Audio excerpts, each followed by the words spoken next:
Sir, विपक्ष कह रहा है कि आप महंगाई पर, बेरोजगारी पर, नौकरियों पर बोल नहीं रहे हैं, बोलने से बच रहे हैं, बोल रहे हैं तो बहुत कम बोल मैं रहे हैं। बताता हूँ। अब देखिए, महंगाई जब उनकी सरकार थी 2.5 लाख में इनकम टैक्स भरना पड़ता था। आज 7 लाख तक इनकम टैक्स नहीं भरना पड़ता है। मतलब उसके हजारों रुपये इनकम टैक्स जो भरना पड़ता तो वो बच रहे हैं। हम 5 लाख रुपए तक आरोग्य में मुफ्त इलाज करवाते हैं। इसके कारण उसके सर पर बोझ हट गया। सामान्य मानवी को दवाई का खर्चा बहुत होता है। आज जो दवाई बाजार में 100 रुपये में मिलती है वो हम 20 रुपये में देते हैं, 10 रुपये में देते हैं। उसका बोझ कम हो रहा है। 80 करोड़ लोगों को मुफ्त में अनाज मिलता है। और दूसरा, इस देश में महंगाई सबसे ज्यादा आजादी के बाद श्रीमती इंदिरा गांधी के जमाने में थी। तीसरी बात, मैं चाहूंगा कि आप जैसे लोग विद्वान एक काम करें, लाल किले पर से पंडित नेहरू के, श्रीमती गांधी के और राजीव गांधी के लाल किले से भाषण सुन लीजिए। हमारा बयान की जरूरत नहीं। आप हैरान हो जाएंगे, लाल किले पर से पंडित नेहरू ये भाषण कर रहे हैं कि देश में महंगाई बहुत बड़ी है, आप चिंतित हैं, मैं भी चिंतित हूं, लेकिन आपको पता होना चाहिए कि नॉर्थ कोरिया साउथ कोरिया की लड़ाई चल रही है, इसलिए महंगाई बढ़ी है। उस जमाने में तो ग्लोबलाइजेशन था नहीं। नॉर्थ कोरिया साउथ कोरिया की लड़ाई का दुनिया की किसी इकोनॉमी पर प्रभाव नहीं हो सकता था, लेकिन उस समय भी वो बहाना ढूंढते थे। आज तो जहां लड़ाइयां चल रही है वो सीधी सीधी दुनिया में फ्यूअल, फर्टिलाइजर एंड फूड सीधा इंपैक्ट करने वाली लड़ाई का क्षेत्र है। इसके बावजूद भी पेट्रोल का दाम कंट्रोल में रखा हमने। उसके बावजूद भी हमने महंगाई बढ़ने नहीं दी। इन सारी कठिनाइयों के बाद भी हमारा यूरिया, वो भी युद्ध के क्षेत्र में है। दुनिया में यूरिया की बोरा 3,000 रुपये में बिकता है। हिंदुस्तान के किसान को 300 रुपये मिलता है। और इसलिए ये झूठ और नारेबाजी करते रहते हैं। जहां तक रोजगार का सवाल है, जब उनकी सरकार थी तब करीब सैकड़ों में स्टार्टअप्स थे। आज 1.25 लाख 1.5 लाख स्टार्टअप्स हैं और टियर 2 टियर 3 सिटी में भी है। एक स्टार्टअप एवरेज 4-5 नए लोगों को रोजगार देता है। इसको क्या कहेंगे? हमारी मुद्रा योजना, क्योंकि हम चाहते हैं कि देश के नौजवान को, जिसको नौकरी की संभावना है नौकरी मिले, रोजगार की संभावना है रोजगार मिले, स्वरोजगार की संभावना है उसको स्वरोजगार के अवसर मिले। हमने मुद्रा योजना लाई। करीब 42 करोड़ लोन्स उसमें पास हुई है। करीब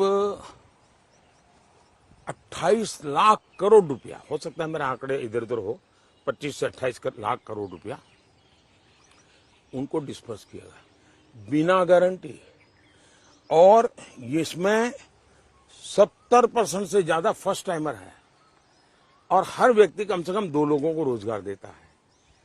दूसरा, सरकार ने लाखों लोगों को रोजगार दिया है, लाखों लोगों को रोजगार दिया है।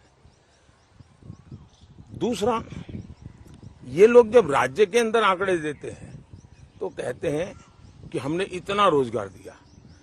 तो ऐसा तो कैसे हो सकता है भाई कि एक राज्य में रोजगार मिला लेकिन देश में नहीं मिला? कोई राज्य देश के बाहर तो है नहीं। तो ये झूठ बता रहे हैं, उनके पास कोई मुद्दा नहीं है। लेकिन इसके बावजूद भी मैं कहता हूं कि देश में लगातार हमने रोजगार के लिए, स्वरोजगार के लिए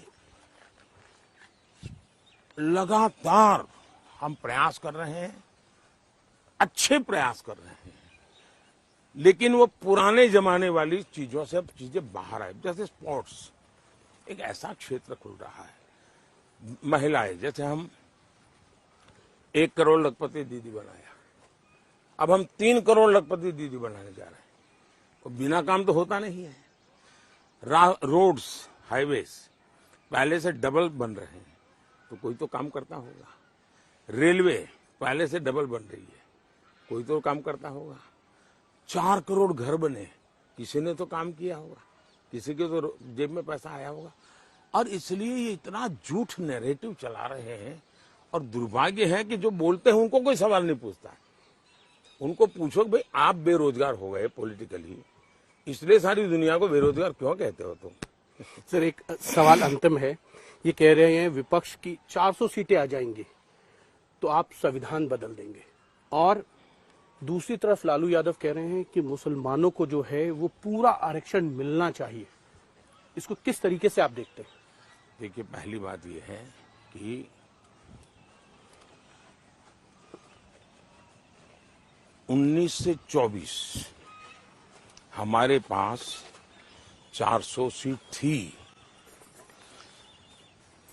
360 के करीब हम जीत करके आए थे, और एनडीए प्लस कहे तो हमारे पास 400 हमेशा रही है। तो सीट आने से संविधान बदल जाते हैं, ये तर्क गलत है। संविधान के साथ धोखा इस परिवार ने किया है। संविधान बनने के बाद सबसे पहले संविधान बदला पंडित नेहरू ने। उन्होंने क्या किया? सबसे पहले उन्होंने, पंडित नेहरू ने संविधान संशोधन किया। और क्या किया? फ्रीडम ऑफ स्पीच को रिस्ट्रिक्ट किया। फिर इनकी बेटी आई इंदिरा जी, इंदिरा जी ने क्या किया? आपातकाल लगा दिया। कोर्ट के जजमेंट को उन्होंने नकार दिया, उनका चुनाव रद्द हो चुका था। संविधान के साथ धोखा उन्होंने किया। फिर उनके बेटे आए राजीव गांधी जी, उन्होंने क्या किया? उन्होंने आकर के भारत के मीडिया को कंट्रोल करने के लिए एक बिल लाए। देश के मीडिया ने और देश के विपक्ष ने बहुत बड़ा होल्ला किया तो बच गए, लेकिन तब वो संविधान की भावना के खिलाफ करने गए। उनके बेटे शहजादे, उन्होंने क्या किया? संविधान की कोख से जन्मी हुई सरकार होती है और सरकार की कैबिनेट वो संविधान के अधिष्ठान पर होती है। कैबिनेट ऐसी हवा में नहीं होती है। वो कैबिनेट जो निर्णय करे वो संविधान से सुसंगत होता है। उस कैबिनेट के निर्णय किया डॉक्टर मनमोहन सिंह जी के ने। इन्होंने प्रेस कॉन्फ्रेंस बुला करके उस कैबिनेट में जो निर्णय किया गया था उसके लीरे लीरे उड़ा दिए। मतलब वो एक कागज नहीं फाड़ रहे थे, भारत के संविधान के टुकड़े कर रहे थे। वो बाबा साहब आम्बेडकर की पीठ में छुरा भोंक रहे थे।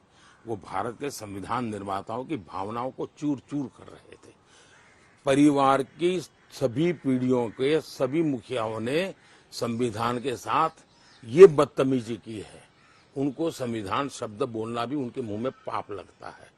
जहां तक भारतीय जनता पार्टी का सवाल है, हमारा कमिटमेंट है, हम SC, ST, OBC धर्म के आधार पर आरक्षण नहीं देंगे, नहीं होने देंगे। भारत के संविधान ने SC, ST, OBC को आरक्षण दिया हुआ है। संविधान की मूल भावना के खिलाफ हम होने नहीं देंगे। दूसरा, संविधान सभा की भावना थी कि वो किसी भी हालत में वे धर्म के आधार पर देश में आरक्षण स्वीकार नहीं करेंगे। बाबा साहब आम्बेडकर का मत था कि संविधान में धर्म के आधार पर आरक्षण नहीं हम रख सकते हैं। तो जो बाबा साहब आम्बेडकर ने कहा, जो संविधान सभा ने कहा, जिसके प्रति हमारी श्रद्धा है, हम उसको बरकरार रखने के लिए मेहनत कर रहे हैं। लेकिन जैसे वो पिक पॉकेटर होता है ना, वो किसी का जेब काटता है फिर चिल्लाता है, अरे वो चोर चोर चोर, और कोई दूसरा भागता है और ये माल लेकर के फिर धीरे से निकल जाता है। तो ये लोग चिल्ला इसलिए रहे हैं कि उनके इरादा है कि धर्म के आधार पर आरक्षण करने का, और इसलिए वो चिल्ला रहे हैं जी। और हम ये होने नहीं देंगे। चलिए, बहुत अच्छा लगा मुझे। बहुत बहुत धन्यवाद सर। बहुत बहुत धन्यवाद सर भैया। आपने आज तक के लिए इतना समय दिया दर्शकों के लिए, अपने व्यस्त समय में से। बहुत बहुत धन्यवाद सर।